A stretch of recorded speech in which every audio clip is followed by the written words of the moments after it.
La convocation d'une nouvelle rencontre ce dimanche à l'Union sacrée autour du président de la République pourra-t-elle apaiser les tensions nées après la promulgation de la nouvelle équipe Souminois?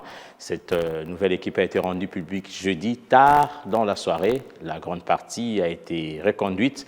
L'on note une légère ouverture avec l'entrée de l'opposant Adolphe Mouzito et Floribert Anzoulouni. Quels sont les défis de Souminois 2? Officiellement, il s'agit d'un nouveau départ pour l'exécutif. Officieusement, c'est la consolidation d'un système. En présentant le gouvernement Souminois 2, Félix Tshisekedi n'a pas seulement révélé une liste des ministres, il a dessiné la carte de ses loyautés, redistribué les gages de pouvoir et placé ses sentinelles au point stratégique. L'annonce officielle, lue, n'est pas la partie visible d'un processus de négociation complexe entamé 2 mois auparavant dans les salons feutrés de Kinshasa. Derrière la liste des reconduits, permutés et nouveaux entrants, se dessine une mécanique de pouvoir savamment calibrée, consolider les bastions du régime, neutraliser certaines ambitions concurrentes et élargir à la marge le cercle présidentiel. Les reconductions massives, Jacquemain Chabani à l'intérieur, Jean-Pierre Bemba au transport, Thérèse Kaikwamba aux affaires étrangères, Daniel Moukoko Samba à l'économie, Doudou Fouamba aux finances, Jean-Pierre Liao à la fonction publique, Guy Moadian Vita à la défense, ne sont pas de simples marques de confiance. Elles garantissent au président un contrôle direct sur la sécurité intérieure, la gestion des finances publiques, la chaîne administrative et la cohésion sociale. En clair, les ministres à forte capacité d'influence ou de mobilisation restent aux mains de fidèles dont la loyauté ne fait pas débat.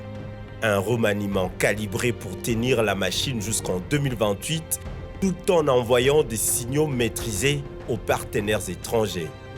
Ceux qui conservent leur portefeuille ne sont pas que compétents, ils appartiennent au noyau dur.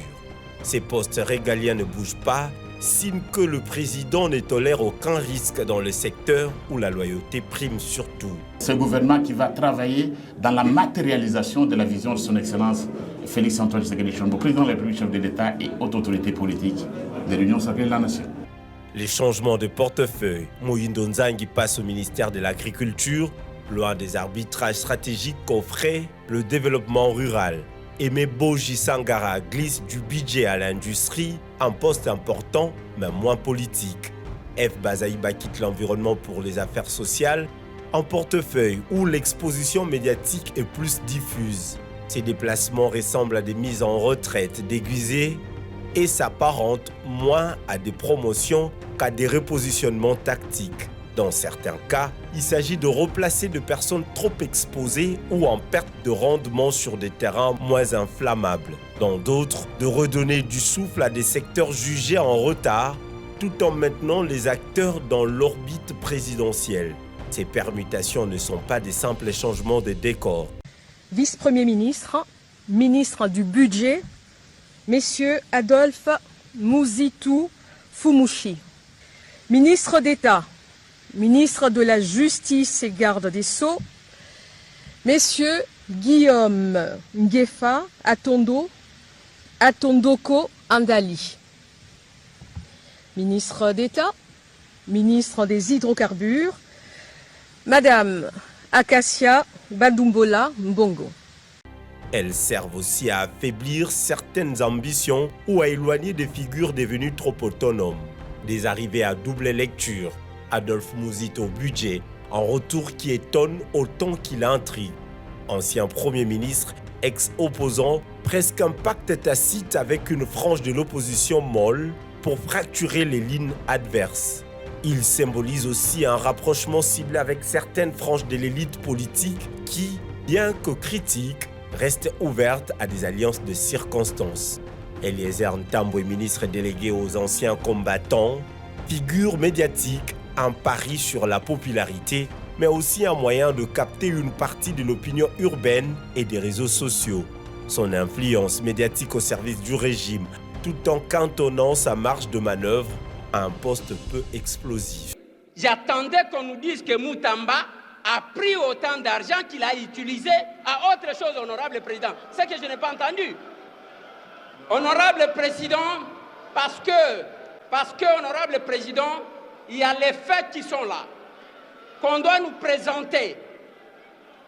J'ai retenu, moi personnellement, j'ai retenu deux choses. Je parle de la société et je parle de la procédure de passation des marchés. Mais, honorable président, si la commission vient ici nous dire que la question de la procédure n'était pas dans notre mission, mais finalement, quelle était la mission, honorable président? Floribert Anzoulouni, ancien candidat présidentiel à l'intégration régionale. Un geste d'ouverture calculé vers les outsiders politiques et personnalités hors union sacrée, mais avec un portefeuille sans levier majeur. Il est politiquement neutralisé par un portefeuille à faible exposition stratégique. Ce remaniement s'inscrit dans la suite des consultations menées en mars par Cachemire Eberand Kolengele. L'ouverture promise se réduit à quelques prises individuelles sans coalition d'opposition à intégrer. À l'international, le maintien de figures stables dans les finances, la défense et la diplomatie rassurent le partenaire tout en montrant que Kinshasa reste maître du tempo des réformes. Ministre d'État, ministre des Affaires étrangères, coopération internationale, francophonie et diaspora congolaise, Madame Thérèse Kaikwamba Wagner. Les signaux envoyés sont doubles. Continuité pour les bailleurs, verrouillage pour les acteurs internes. L'Union sacrée, omniprésente dans toutes les institutions, agit comme une forteresse politique. La distribution de postes répond à une logique concentrique.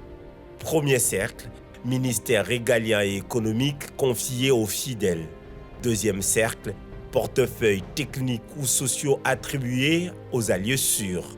Troisième cercle, figure d'ouverture intégrée sous contrôle. C'est un gouvernement qui est partagé entre la continuité et son image. Reste à savoir si ce gouvernement va gagner la confiance de la population ou échouera comme tant d'autres gouvernements qui sont passés par là, avec des défis énormes qu'il faut relever, les défis de la lutte contre la corruption, des détournements des deniers publics, de la sécurité, de la lutte contre la pauvreté, de l'impunité et mauvaise gouvernance qui a caractérisé par certains moments l'action du gouvernement.